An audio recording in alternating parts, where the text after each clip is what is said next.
Hello everyone, I'm Astha. I am a software engineer at Bloomberg, and today I'm going to be presenting on the topic why your async code might be slower and how to fix it. So a little bit about me. I did my bachelor's in computer science and applied mathematics from IIIT Delhi, and then I moved to London and joined Bloomberg. So I work with the research integration team in London on the document search platform. I'm really excited to be here today. So let's start. So let's look at a problem that many developers face when they get started with async I/O. So you have some code, you wrap it in async I/O, and now you realize that it's actually slower than the non-async version. So what went wrong? So the agenda for today's talk is going to be, we're going to look at the core concepts of async I/O. So this is going to be a beginner-friendly talk, and I'm not assuming that you have any knowledge of async I/O.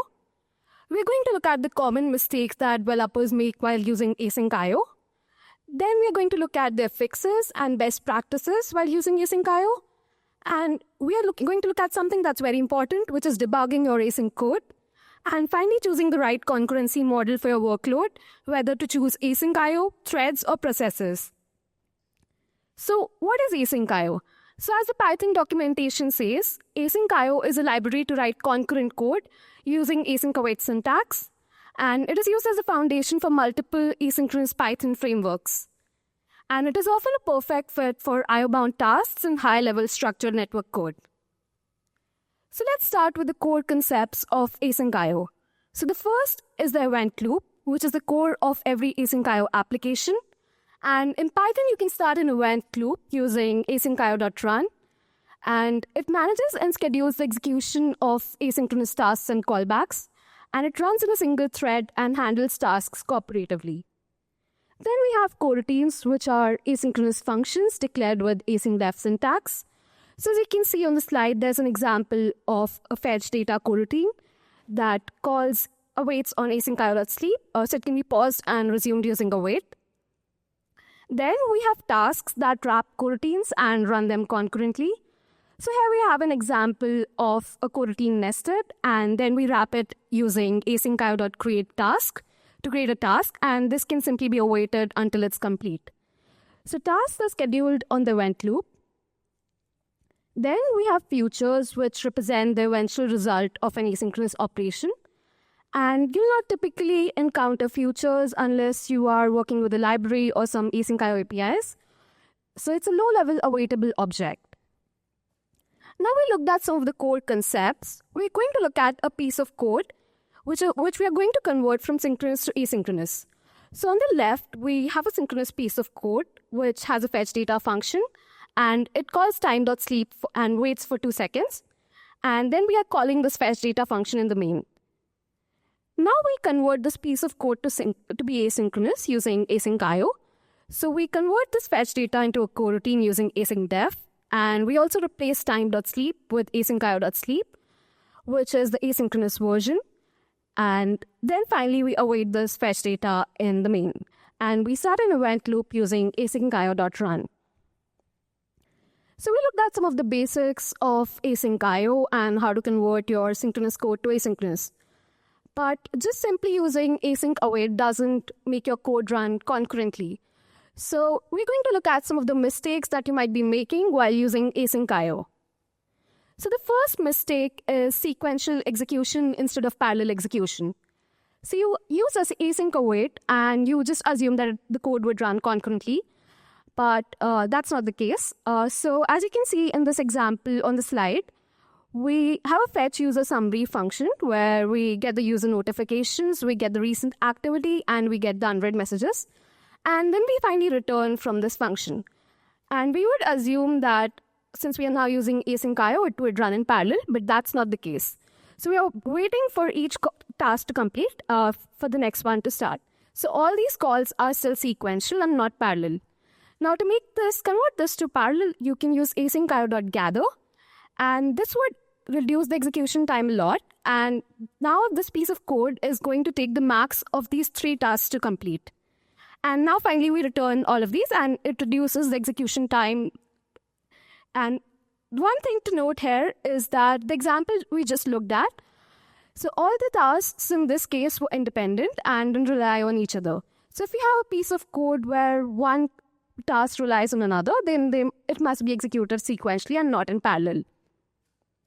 So now we're going to look at a piece of code where we compare the execution time of sequential and parallel execution. So in line number 16, you can see we have a sequential function which makes 2 sequential calls to fetch data. And then we have a parallel function which makes a call using async.io.gather. And now we benchmark the execution time of these 2 functions.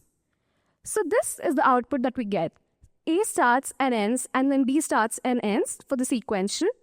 And it takes a total of 2 seconds. Whereas when we are using async.io.gather, both the tasks start at the same time and they end at the same time, and it takes 1 second to run. So we looked at concurrency using async.io.gather. It runs your coroutines concurrently, which we just saw, and all tasks start together. But there's one thing to note with async.io.gather, which is silent failures. So it's not very great at error handling, and there's no per task control. So as you can see in this code example on the right, this code would raise a value error for n equal to 1, but this code is going to fail for n equal to 2 as well, as if any task which raises an exception, then gather will also raise an exception, and all of the coroutines which was n equal to, the one with n equal to 2 in this case, will also get cancelled.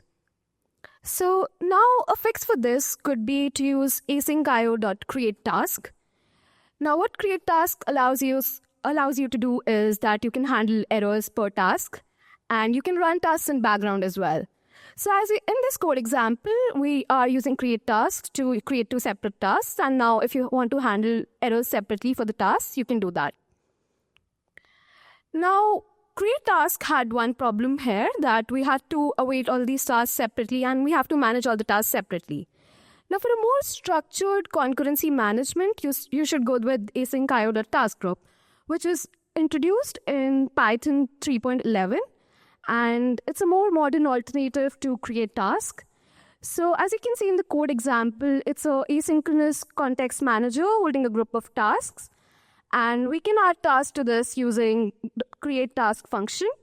And when this context manager exits, all tasks are awaited. Now here's a quick comparison I have prepared of gather versus createTask versus task group. So all 3 of them allow you to run your tasks concurrently, but gather does not allow for per task control and error handling.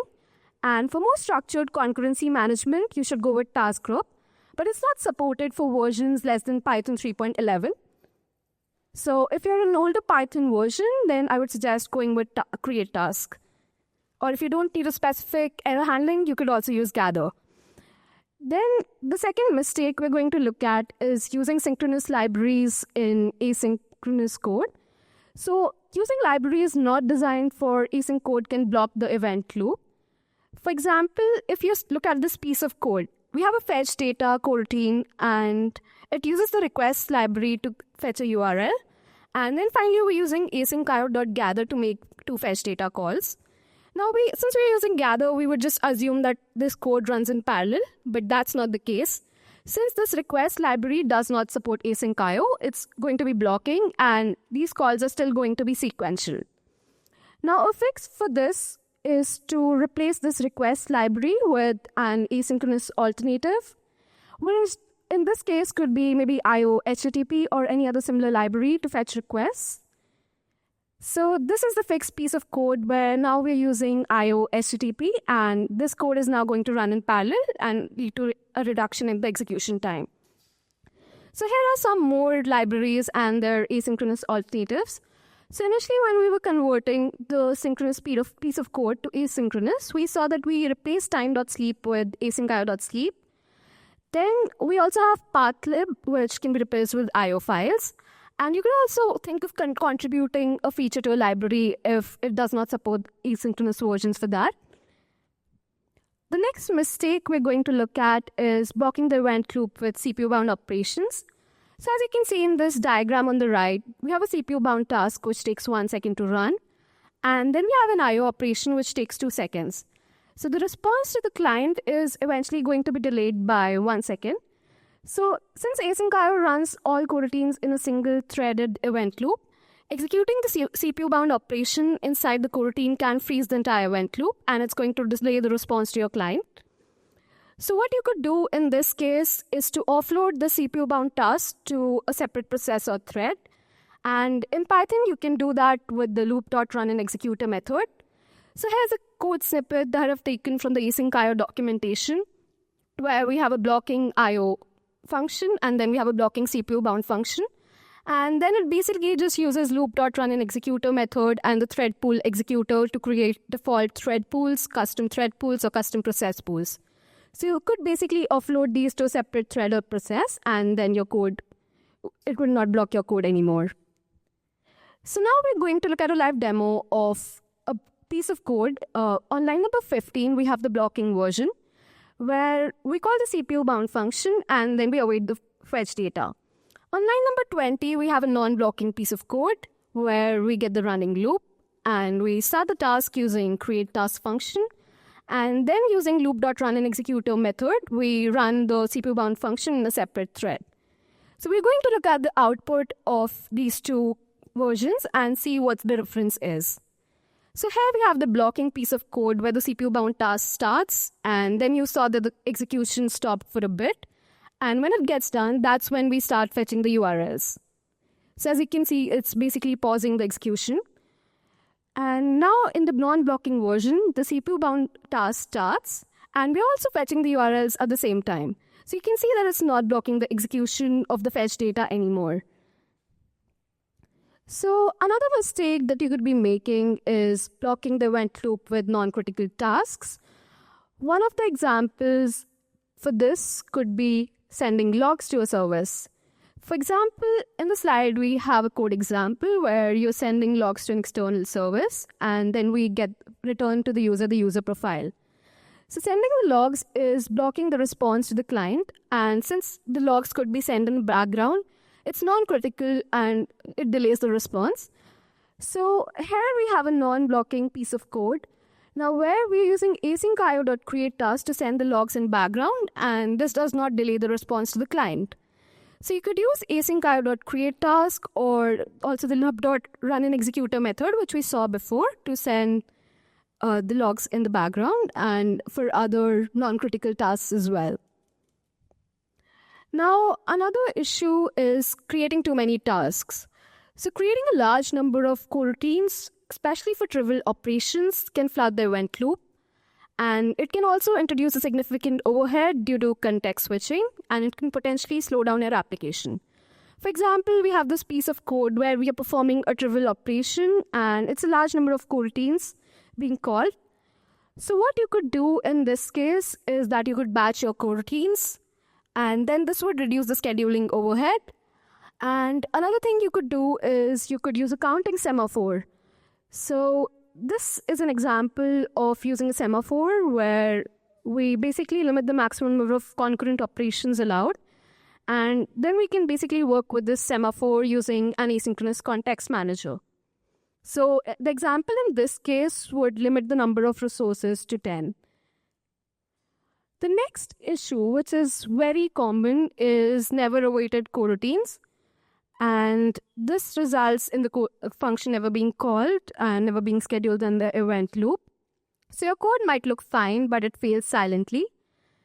So one way to catch these kind of errors is to use linters in your code.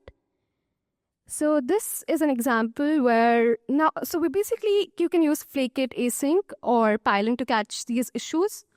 Or you could also run these tasks in the background using async io.createTask function. Another issue is improper resource management. So since async code often interacts with external resources like files or database connections, improper cleanup of these can lead to resource leaks. So one fix for this is to use asynchronous context managers like async-with in this case. So in this example, we're basically opening a file. So the asynchronous context manager here ensures that the file is closed properly and all tasks are cancelled and awaited properly before the shutdown. Now we looked at a lot of mistakes that developers make while using async IO. But how to catch these mistakes? So now we're going to look at how to debug your async code. And there are several ways to enable the debug mode in async IO in Python. One of the ways could be exporting an environment variable. Another way is using the Python dev mode, which automatically enables the debug mode for you, or passing debug equals to true when you are creating an instance of the event loop, or setting the set debug on the loop if you have an instance of the loop. So these are the kind of errors that debug mode helps us catch. It helps you catch non-awaited coroutines. So if it would return an error that coroutine test was never awaited, and many non-thread safe async IO APIs raise an exception if they are called from a wrong thread. So you will see an error like runtime error, non-thread safe operation being invoked. Then the callbacks, which are taking longer than 100 milliseconds, are logged. So this is very useful if some piece of code is taking very long to run. And you can also set this time, if you want to update it to something lower or higher, you can do that. Then the execution time of IO selector is also logged if it takes too long to perform an IO operation. For example, in this piece of code, you can see that we call time.sleep for 1.5 seconds, which is going to block the execution. So it logs the execution time, and that can help us catch this type of errors. So now we're going to look at a piece of code which has issues, and we're going to use the async IO debug mode to help us catch these issues. So here on line number 15, we can see that we have an unawaited coroutine, and on 16, we have a slow task. So we're going to use async IO debug mode and see what kind of errors we get. So we enable the debug mode using debugs equals to true in line number 18, and then we are also setting the logging to see async IO debug messages. So this is the output that we get when we run this code. Highlighted in yellow are the errors. So you see we get a runtime warning that the coroutine was never awaited. And it also logs the execution time that it took 1.509 seconds. So we looked at the debug mode in async IO, but what are some of the other tools that you could use for debugging your async code? So there is Scalene, which is a high-performance CPU and memory profiler for Python. So looking at how much time your program is spending in CPU versus memory, you can see what are the issues with your code. And also this has 10K stars in GitHub, so that's why you should use it as well, and it's actively developing. Next, we have IO Monitor, which is a module that adds monitor and CLI capabilities for async IO application.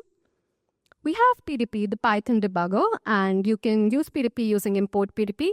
And use pdp.setTrace to then set up breakpoints. And that allows you to interactively step through your application. And we have PyStack that prints the stack trace of a running Python process or of a Python code dump. And then looking at the stack trace, you can find out what program is still running or what are the issues with your code. So these are some of the tools that you could explore further. Then choosing between the right concurrency model, whether to go with async IO, threads, or processes, is crucial for performance and efficiency. So here's a quick guide on when to use what. So use async IO for high volume tasks that spend time waiting, such as handling network requests or reading files. Threads for IO bound tasks that may also need shared data access. And since threads run in parallel within one program, they're suitable for light processing with some waiting. And processes are perfect for computation-heavy workloads with each process runs independently using multiple CPU cores for true parallelism and making them great for maximizing performance on intensive tasks. So as you can see in this image, we have in the threads, we have the shared code, data, and files, and we have independent register and stack. And for processes, we have independent code, data, and files. So it makes them good for true parallelism. So here's a quick summary that I've prepared for comparing these three concurrency models. So use async IO for efficiently handling many concurrent IO tasks, threads for parallel IO tasks with shared memory, and processes for maximizing performance on CPU-intensive tasks. So the key takeaways from today's talk were: batch your coroutines using asyncio.gather or asyncio.taskgroup. Avoid mixing synchronous and asynchronous code. Keep your async workflows separate and avoid wrapping synchronous code in async await. execute blocking code in thread or process pools using executors like loop.runInExecutor method that we saw today. And if dealing with large number of parallel requests, use async.io.semaphore or similar libraries to throttle concurrent tasks. And use tools for debugging. For example, you could use the async.io debug mode that we saw today, or the many other tools that we saw. Thank you. Feel free to ask any questions.